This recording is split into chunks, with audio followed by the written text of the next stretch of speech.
नितीन गडकरी, तुम्ही आल्यावर माझं भाषण बंद करायचं ठरलेलं आहे, परंतु तुम्हाला विनंती करतो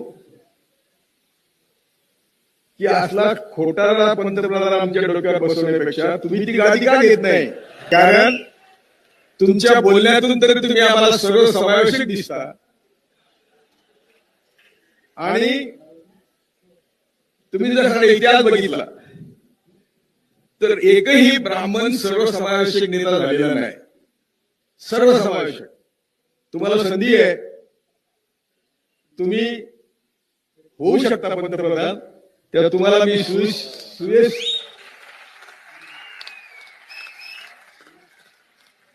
सुयश चिंतितो आणि कबूल केल्याप्रमाणे मी माझं स्टेज भाषण सोडून देतो. Like, comment, share, subscribe. धमाल अपडेट, तुमचं अपडेटचं विश्व.